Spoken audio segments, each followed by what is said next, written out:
going to start with a question I often ask schools when I'm sitting down and working with them or large groups. And I ask them to look at their curriculum, their plans, the way they use their schedules as evidence. The question is this: what year are you actually preparing your students for? I just wrote a blog that was on ASCD Edge called Preparing Our Kids for 1982, Time Traveling Through Testing. I am here to declare the enemy, the number 2 pencil. And what I found is when I went back and I looked at tests from 1970 and 80, they're just the same as now.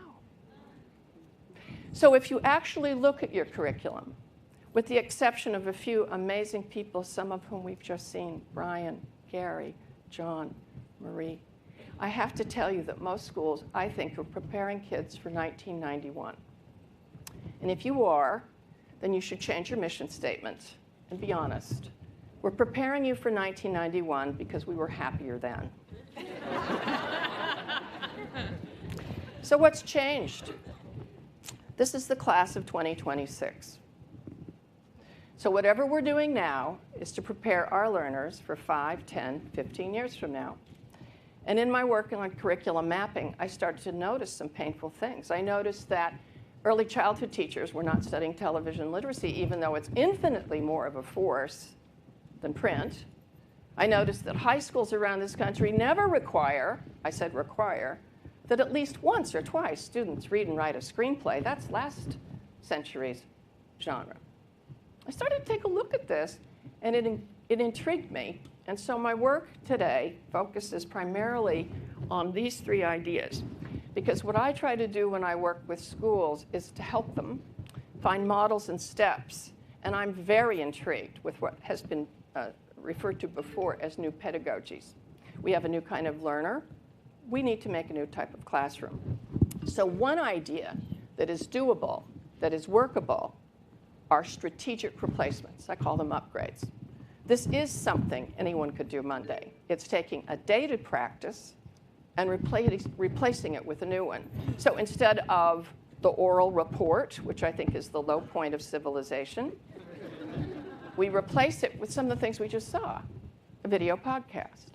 I think there's a myth out there that people think teachers are really resistant to this. I don't think they are at all. I think they just want to know how to do it and where to start. A second area that I'm working on is better pedagogy on words that I see flying around, but I think need some focus. Media literacy. What does that look like? To mediate experience. I think Frank Baker's work is tremendous here. The fact the cameraman holds a camera a certain way determines what I see. Second is global literacy. We've been talking about globalization. What does that look like in real practice? Not only reaching out, but personalizing it. What does it look like in curriculum and instruction? Digital literacy, too. You see, for me, it's not going to be just the student can turn on the computer. We can do dumb things with a smart board. It's what's apt. It's knowing when to select a specific Web 2.0 application because it's better. It's better. What makes it better? Now, this is something I've been thinking about. It's better because it engages Johnny, Susie, and Abdul into deepening the content. Listen to this. It encourages research. You know what research means? Search again. That's what research means. You know, how many of you have been out looking on Google? You're supposed to look for some information, and along the way, you find something else that's interesting. What's wrong with that picture?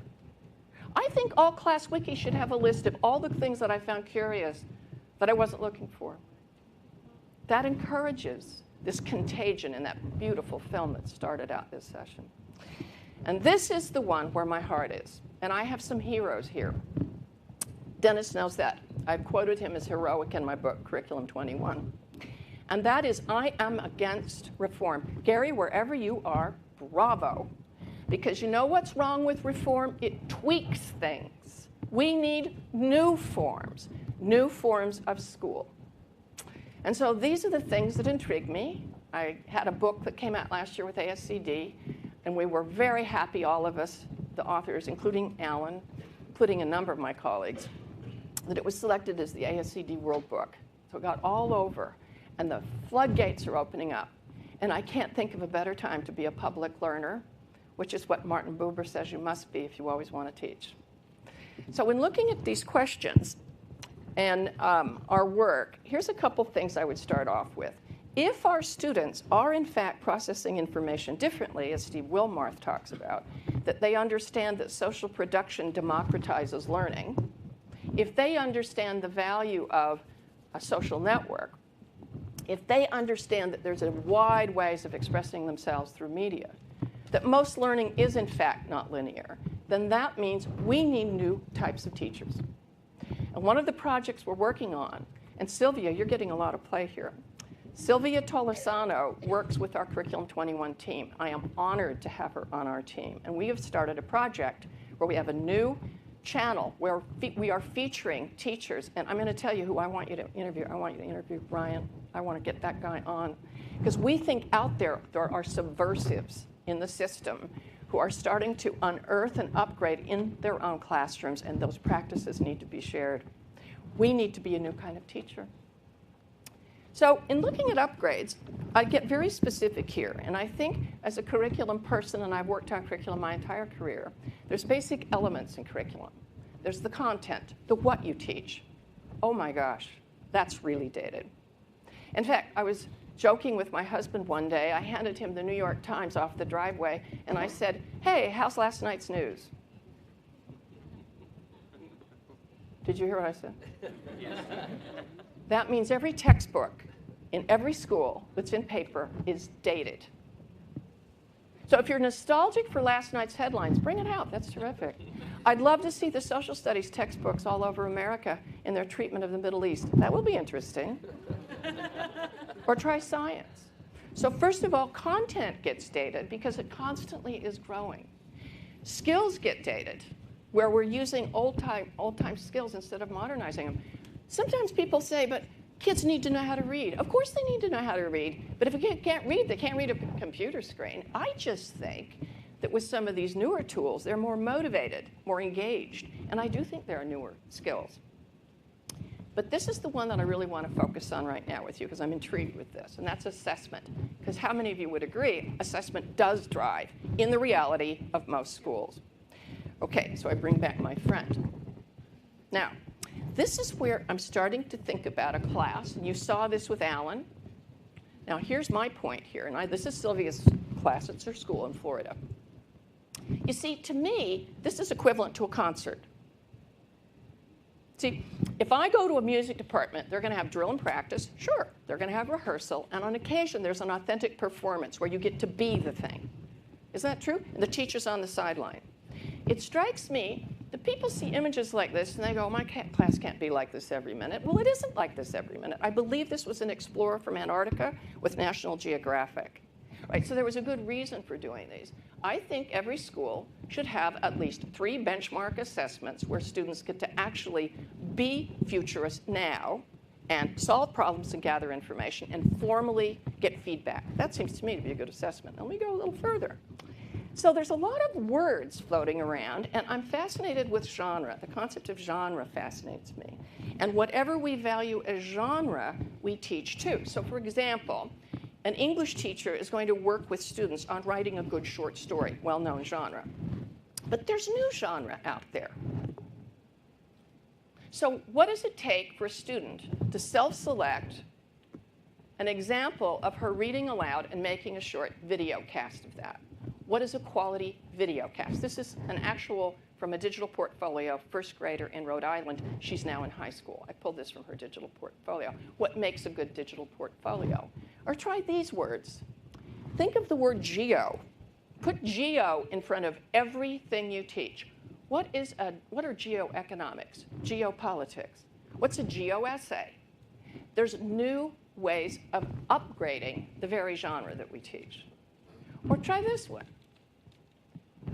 We have here your tour, your plan, your work. In fact, Brian was part of this. Don't you think it might be an interesting assessment for students to design a project that globalized? And that's the assessment. that they design it. We give them feedback on it formally, as opposed to this is cool, this is enrichment. No, I think this should be the target. And I even get more specific because I think we need to refine and have students develop rubrics on what does a quality blog look like. There are blogs and there are blogs. Who knows what I'm saying? We aren't doing enough on this. And it'll get treated more seriously if we do this. And right now, I'm doing a lot of work on core, Common Core. How many of you are aware of that? I think the Common Core is an opportunity to start to modernize curriculum. I really do. Look at informational texts. Students have to create a quality blog to meet that standard. Let's infiltrate the system and actually improve it. Or what is a quality podcast? Compare them. Let kids listen to them. Let them listen to other student ones. Not just make a wiki, but what makes a quality wiki when it gets used. And for me, this is a big one. You know, I have a lot of teachers who will say to me, oh, tweets and tweets. They don't know the difference. Talk to the people in this room about the tweets and the people they follow. I had an idea that for an assessment, I might ask a group of 5th graders, I want you to design a series of tweets that you think Benjamin Franklin could have given out the night that the British arrived and who he should send them to. I'm not joking. I would rather have kids make a Facebook page on Julius Caesar than have them write an essay. Look at all the learning that goes on. His social networks, some of which didn't work out so well, or his wall, his profile, calendar, get out of town in March, those kinds of things. But the point here is on an essay writing day, I'm convinced that that student who will have owned the learning, as Alan mentions, is going to have a heck of a lot more to say because they've researched it, because the forms themselves need to be studied. And now my favorite. This I am going to pose for a number of the states and in this city where we're doing a lot of work on CCSSO. I think every student should design an app. I can't think of a more practical, more challenging way to see if students could solve a specific problem, get it out there, and make a difference to help people. Or don't. Instead, do the questions at the end of chapter 2. That really knocks their socks off. So the idea is we have all of these new forms out here, but I think as educators, we need to refine them. We need to have our students engage in what makes quality in order to improve the work. And that, I believe, is a solid way to begin to improve policy too. In finishing up, this is where my heart is right now.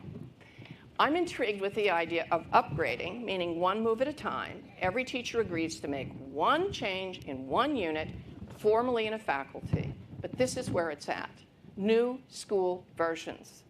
And in examining this work, I think there are 4 structures that have everything to do with teaching and learning. And in fact, most of them, as has been alluded to, are in fact 19th century, not even 20th. Your schedule, both long-term and short-term. It is why I'm against graduation. I'm totally against it. We're handing out diplomas to kids, and then they have to have remedial courses. What's this 12th grade thing we do? Why do we group kids that way? Some kids, if they had another 2 years, the rest of their lives would be better. Some kids are ready for college at 16. And by the way, college needs to take a hard look at this too. There's length of year, but there's also, do kids have to come to school every day? When does it make sense? Maybe we should think as science does, form should follow function. Maybe the question should be, what types of schedules would best help our kids? It's how we group our learning, group our kids, pardon me. Grade level grouping, we're smitten with it. What is that? Why do we always have to have all the 3rd graders together? We know that a lot of parents hold, especially boys back in kindergarten. Who knows what I'm saying here? So by 3rd grade, you have boys that are like this because we're trying to beat the system. How we are grouped is really hurting us. I believe very strongly that the siloing of high school departments is so dangerous. People meet together all the time. That's all they see. They dress alike. It's scary. Okay. The other thing in elementary, instead of having people group intelligently as opposed to just by habit, we all go to too many meetings. We should only meet with the people we need to solve particular problems. And the last, space, both virtual space and physical space. So when I wrote in my book, there are heroic opportunities. I'll finish with these 3 examples. Dennis Littke schools have taken these types of structures and created a new version.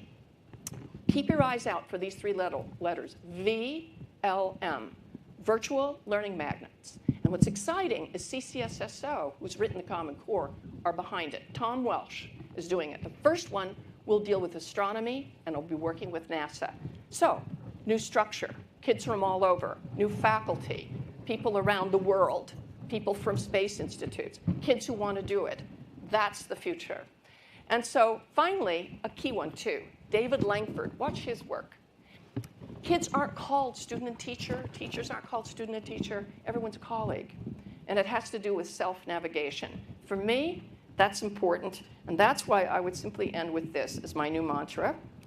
Get time out of the way. Move aside. Think about all the connections that are possible. And what I'm looking for are futures schools now. And in the spirit of that, okay? Thank you.